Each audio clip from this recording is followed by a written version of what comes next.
mahulay na sining at mayamang kultura.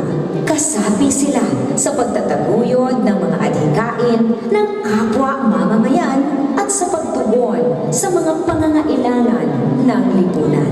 Katuwang sila sa pagtuklas sa mga larangan ng agham at medisina. Kapanalig sila sa pagpapairal ng batas, karapatan at katarungan para sa lahat. Kabahagi sila sa paglilingkod sa bayan at sa pagpapanatili ng demokrasyang Pilipino. Sa paglipas ng panahon, hindi nagmaliw ang kanilang pag-ibig sa ating inang bayan. Mga kababayan, ito ang alay ng mga kababaihang Pilipino para sa bayan. Tumayo po tayo lahat at sabay-sabay nating awitin ang pambansang awit ng Pilipinas.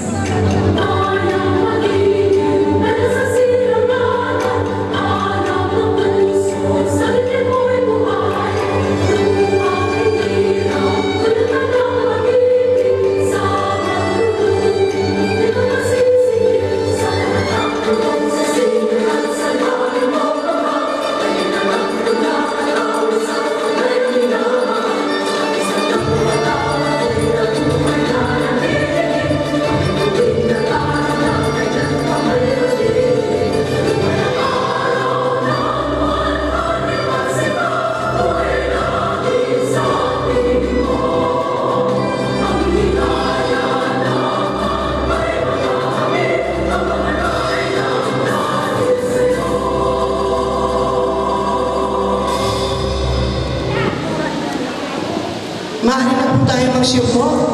Muli po, maganda kayong lahat. We Malbar!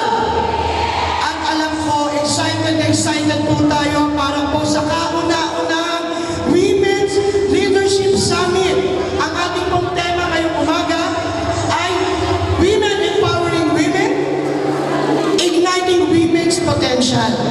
So ano po ba ang summit? May isang summit po, ito po ay ginagawa para po doon sa mga key stakeholders po ng lahat po ng organisasyon. Dito po sa summit, pinag-uusapan kung ano na yung mga key achievement ng bawat samahan. Dito rin po pinag-uusapan kung paano pa mapagbubuti ang mga programa na nakalaan mismo sa bawat miyembro ng bawat komunidad. Ngunit, hindi pa po natin ito sisimulan. Mamaya pa po yun. Yung pong inihanda po natin ngayong umaga ay isang pagpaparangal sa mga natatanging leader at mga babae na namuna sa pagbuo ng mga programa ng ating samahan. At syempre, nandito rin po tayo para pakinggan ang mga mensahe ng mga natatanging kababaihan na siyang magsusulong doon sa 4 na advokasya na sa loob ng kulang-kulang 5 buwan ay ating pinagandahan. Ang women empowerment, pagsasakapangyarihan ng lahat ng tinig ng mamamayan ng Malbar, partikular na ang mga kababaihan. Ang pagsulong ng karapatang pantao ng mga babae at pagsulong ng kalusugan at kagalingan o yung tinatawag nating health and wellness. At syempre, nandito po tayo para makipag-ugnayan sa ating mga partners sa livelihood para sa pagsulong ng ating advokasya sa women's livelihood. Okay po? Yung pong, may ERP naman tayo, di ba? Sige po. Sige po.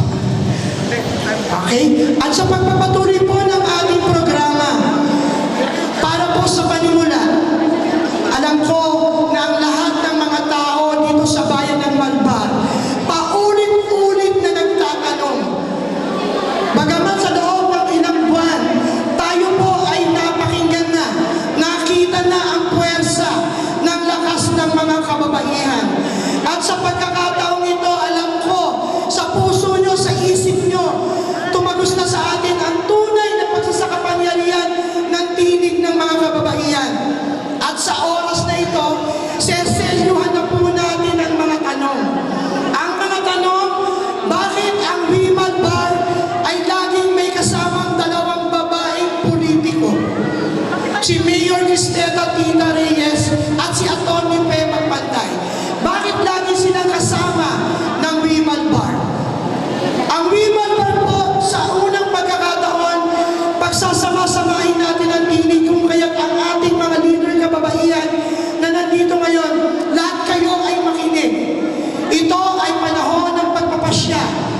kung tayo po ay magsasama-sama at magpapatuloy na manawagan na ipagpatuloy ang advokasya na nararapat sa mga kababaihan ng bayan ng Malbar. Alam ko, hindi naging madali ang proseso ng pagbubuo ng bawat chapter. Tama ba? Ng bawat barangay. Ang iba sa atin ay dumanas ng pagod, ng panlalait, panghihipit. Ngunit nandito po kayo, mga natatanging leader ng bawat chapter at ng bawat konseho ng barangay. Nandito kayo at para pakinggan at para tanungin ang din ang inyong mga sarili. Ano ang meron sa may Malbar? Ano ang kahihinatnan ng samahang sama-sama nating binuo para magkaroon po tayo ng sariling pagsiservisyo, hindi lamang sa ating sarili, hindi lamang sa ating kapwa, hindi lamang sa ating pamilya, kundi sa buong bayan ng Malbar. Tama po ba? Tama po ba? Nandito po tayo ngayon para isigaw sa buong Malbar na kayong mga leader kababaihan na naririto ngayon ang siyang nanguna sa pagbuo ng programa. Hindi ito programa na nabuo na trip-trip lang. Ito ang pinangarap natin. Pinangarap natin na tayo ay makapagsilbi sa ating kapwa. At ipinakita po ng bawat isa kung paano tayo nagmalasakit, nagmahal, at walang sawang sinulong ang mga programa na tayo palang meron tayo ngayon. Kaya nga po nagkaroon tayo ng leadership summit para tayo ngayon ay magbalangkas. At tayo ay mananawagan sa mga taong kinumida po natin na ang mga programa po sa Malbar ay hindi lang basta ito sinubo, ito ay pinagkaisahan. Kasama po ng paglalakad nyo sa bawat puukan at sa bawat pagpaypay nyo yan, alam ko nabubuo sa inyong isip, ano ba ang ginagawa ko rito? At sa pagkakataon nito, lagi kong sinasabi, kapag bumababa sa barangay, ano ang meron sa Malbar? Gusto nating tiyakin na ang bawat babae, ang bawat kapitbahay natin, ang mga kapatid natin na walang asawa, namatayan ng asawa, namatayan ng pamilya, nawalan ng anak, at mga nabalo. Isa lang ang gusto natin gawin, ang pagsilbihan sila. Tama ba ako mga officers? Tama po ba? Tama po ba ako? Alam ko sa bawat isip at puso nyo, lahat ng mga group chat, walang ginawa ang mga officers na to. Paano magtatanong kung paano sila magpapatuloy makapagsilbi? At dahil dyan, palakpakan nyo po ang inyong mga sarili. At ang lahat ng mga ginawa po ninyo, ang lahat ng paghihirap ninyo, alam ko po merong magandang mangyayari sa mga susunod na araw. Tama po ba? At alam ko, ilang araw na po tayong medyo pagod. Pero nandito pa rin po kayo. Nung nakaraan, sama-sama tayong humakbang, sumulong, umadya, at sumayaw at uminda para ipanawagan sa buong mundo na itigil na ang mga abuso sa mga kababaihan, sa lahat ng uri ng anyo, sa lahat ng uri ng pagkikipit. Pero sa pagkakataon ito, iisa po, at sa umagang ito, at sa oras na ito, gusto ko po kayong lahat pakinggan po ninyong mabuti ang magsasalita sa ating harapan. Kung kayo po ay pumapayag, papalakpak lang kayo. Kung pag ayaw na naman, wala rin pong problema. Gusto ko pong tawagan sa harapan ang ating isa sa magiting na leader kababaihan na alam ko, sa puso, sa isip niya, ang gusto lang niya magsulong at ipagpatuloy ang programa na tinatamasa natin ngayon.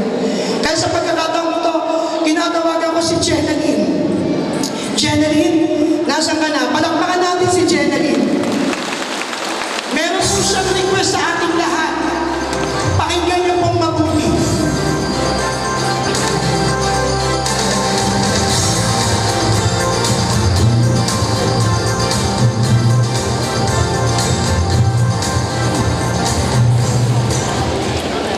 Hello. Magandang umaga po sa lahat ng narito. Narito tayo ngayon at nagtitipon-tipon sa ngalan ng pag-asa, malasakit, pagmamahalan at pagkakaisa. Nawa ang araw na ito ay maging simbolo sa patuloy nating sama-samang pangako na ipagpatuloy ang ating nasimulang adhikain, advokasya, nabigyang kapangyarihan, ang tinig ng kababaihan, itaguyod ang ating kalusugan at kagalingan, patuloy na protektahan ang karapatan ng lahat ng mamamayan, manuwagan sa programang sustainableng kaunlaran, patuloy nating paalabing ang naibahaging halaga at dedikasyon na paggawa ng isang positibong epekto para sa ating minamahal na malbaro. At sa paggawa ng isang positibong epekto para sa ating mahal na malbaro.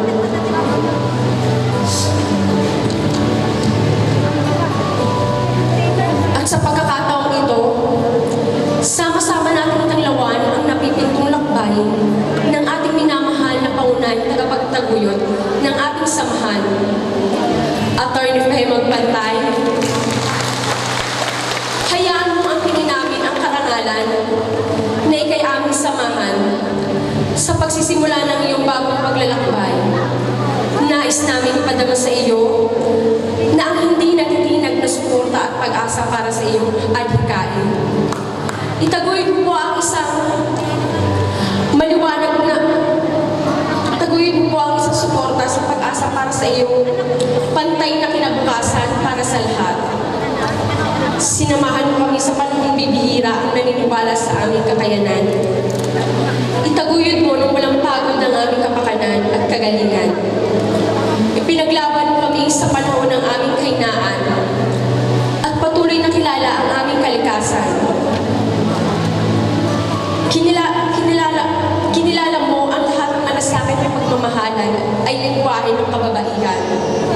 At sa pagkakataong ito, sa oras na ito, tanggapin mo ang aming individual na pagkakilala at suporta sa kapwa ko leader kababaihan. Sama-sama nating isigaw, saan ka kayo? Dine ako at your service. Pasensya na po kayo ng po. Wait lang po.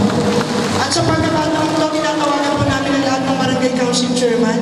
Dito po kayo sa harapan.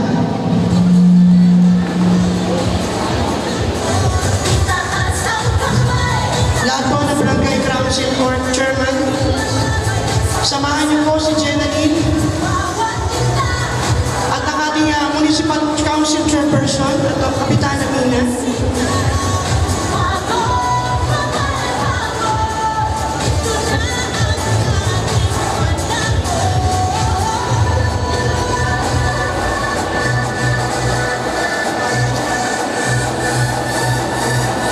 Ganun din po ang ating mga cluster heads. Baka pwedeng dito po kayo sa harapan.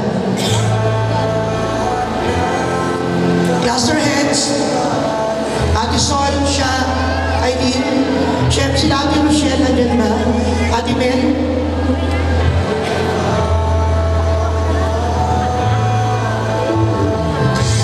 Si Aileen.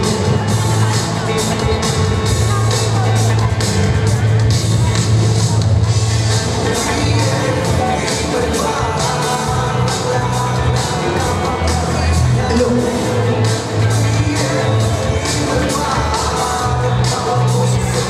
Okay.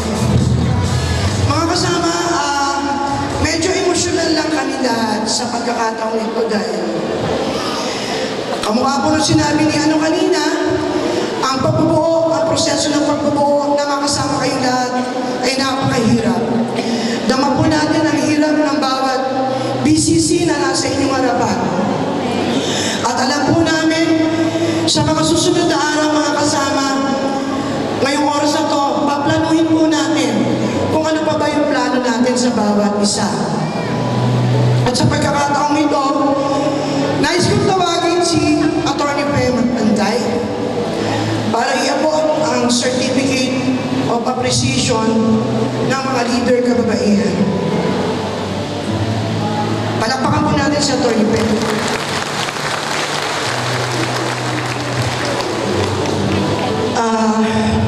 Certificate of Appreciation. Attorney Faye Magpantay, Legal Counsel Advisor, is the recognition of her exceptional dedication and tireless efforts in serving the members and officers of Iman through wellness program and activities that advocate women empowerment, rights, health, and wellness, and livelihood.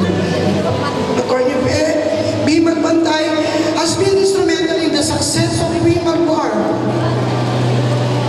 through the initiative such as Gandang Legal, a health and wellness program that provided beauty enhancement services to women in 15 barangays.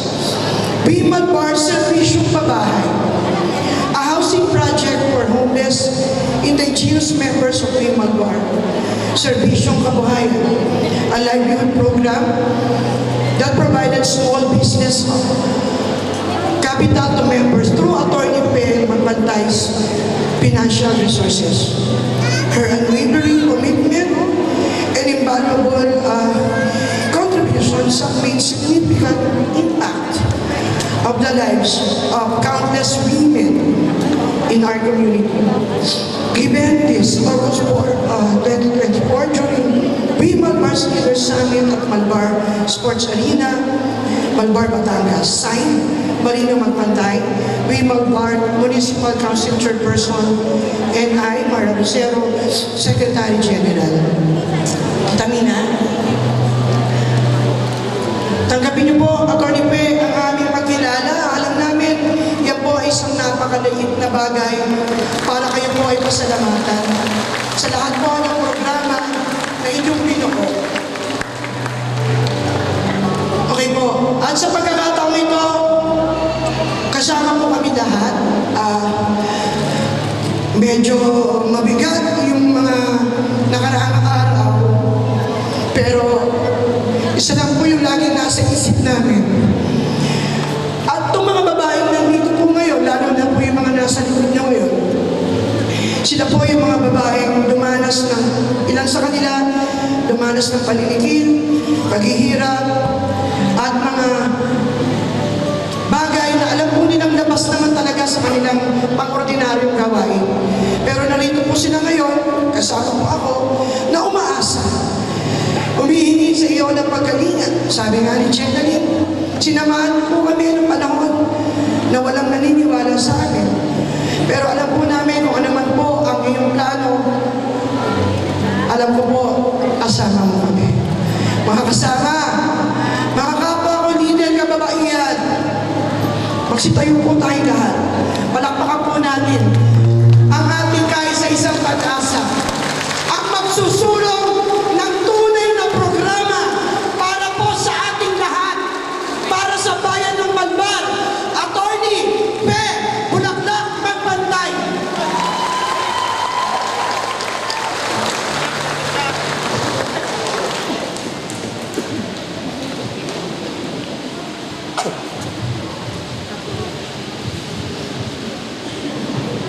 Sa mga kagalang-galang na miyembro ng Malbar, mapagpalang umaga po sa inyong lahat. Bilang isang miyembro at leader kababaihan ng ating organisasyon, nais kong ibahagi sa inyo ang isang napakalaking desisyon na aking tatahakin sa halalan 2025. Matapos po ang maraming konsultasyon, talakayan ng aming pamilya, nakapagpasya po akong tumakbo ng vice alkalde ng bayan ng Malbar sa 2025. Bilang isang abogado at isang kampyon ng mga karapatang pangkababaihan, bahagi po ng aking pagkatao ang aking dedikasyon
magpantay.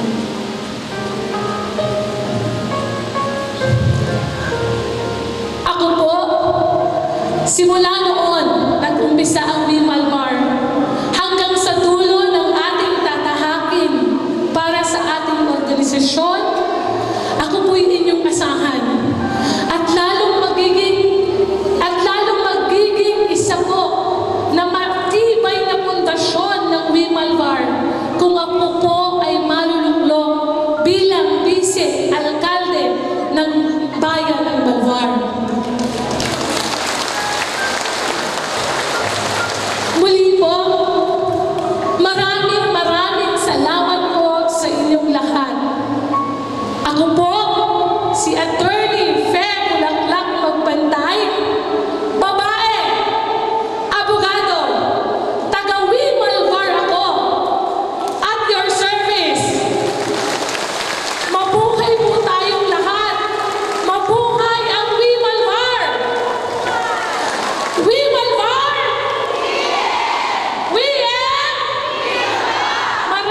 Maraming salamat po sa inyong lahat.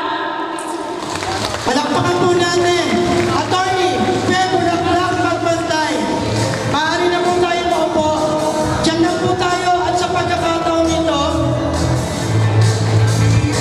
lahat po simula noon hanggang ngayon, iisa lang po ang ating ninanais.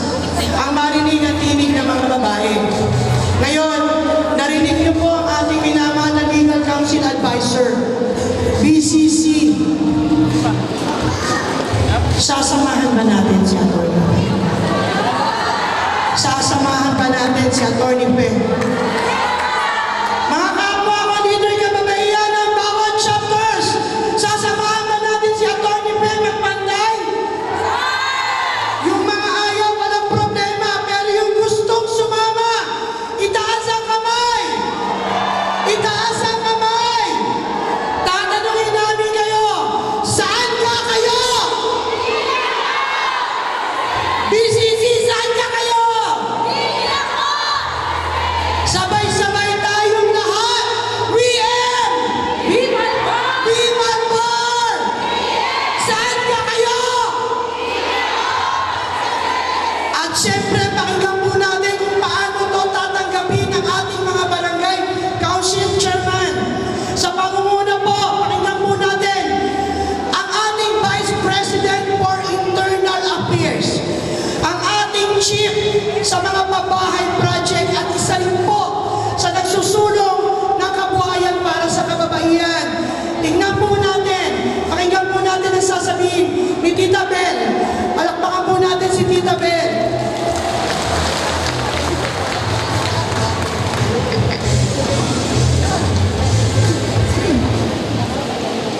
Magandang umaga po sa ating lahat. Sa pagkakataon to, ay akin pong ipinaalam sa inyo na ang Wimalmar ay nakapagpabahay na po ng 4 dito sa ating bayan. Ang una pong pabahay ay naialay natin sa San Gregorio kay Jenaline Morales sa ating katulong na partner na si Attorney King Colyantes. Ang padalwa po nating pabahay ay naitulot natin kay Mary Jane Pamintuan.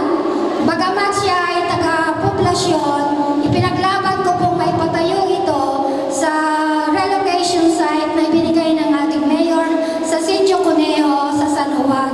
Kasi po, wala po silang lupa mapagtayuan dito sa poblasyon. Kilala naman po natin ng mag-anak ni na Mary Jane ay isa sa pinakamahirap dito sa ating bayan. Ang ikatlo pong pabahay ay naitulog natin sa Sampio Quinto sa kay Jessa Vanguardia Makayan sa ating pakapagtutulungan ng ating partner ng magkapatid na Magpantay, si Attorney Fe Magpantay at kay Kapitan Sammy Magpantay.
Magandang araw po sa ating lahat at pagpalang tayo ng buong may kapal. Salamat po. Maraming salamat, Tita Bel. Palakpakan natin si Tita Bel. Siya po ang representative ng ating mga barangay council officers. Ngayon naman po, itawagan po natin ang isa po sa mga naunang leader kababaihan na nagbuo ng Women Bar, si Tita Sol. Tita Sol, pakitanggap po yung ating message show po galing kay Atty. Bel. Yung mic po, nakalimutan.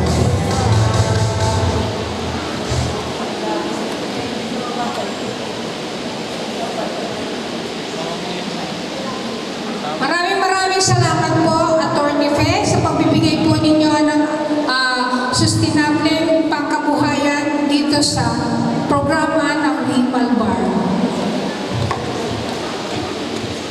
At sa pagkakataong ito, alam ko lahat po kayo may mga t-shirt ng hawak. May t-shirt na po ba lahat? Yung mga tarpaulin po, pwede po bang pakibuksan? Pakibuksan po natin lahat. Okay po, pakibuksan po natin lahat. Okay po, kita. Buksan po natin lahat. Medyo madikit, ano po? Sige po. Ilantad po natin. Pakitaas po ang inyong mga hawak-hawak na tarpaulin. Kung ayaw nyo naman pong hawakan, okay lang po.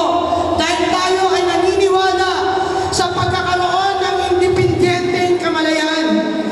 Kung kayo po ay kasama namin, kung kayo ay kaisa namin lahat, na samahan ang ating minamahal na Atty. Fe Bulaklak Magpantay sa Daco Baroon, itaas po natin ang ating mga hawak na tarpaulin. Iwagayway po, isigaw po natin ang ating salubin, ang ating damdamin. Sama-sama tayong lahat. BM! Women Bar! Saan ka kayo? Your service! Atty. Fe! Bulaklak Magpantay! Palakpakan po natin ang mga magigiting na leader kababaihan na ngayon ay sama-sama, nagkakaisa para isulong ang tunay na programa para sa mga kababaihan at sa kanyang pamilya. Maraming salamat po sa inyong lahat. Isa-isa, Women Bar Barangay Poblasyon, taas! Barangay San Isidro, taas! San Andres, San Gregorio, San Fernando, San Piohito, San Pedro Uno, Dos, at sabay-sabay, isigaw, Pinukaw, Bulihan, Bulihan, asan ang Bulihan? Ay,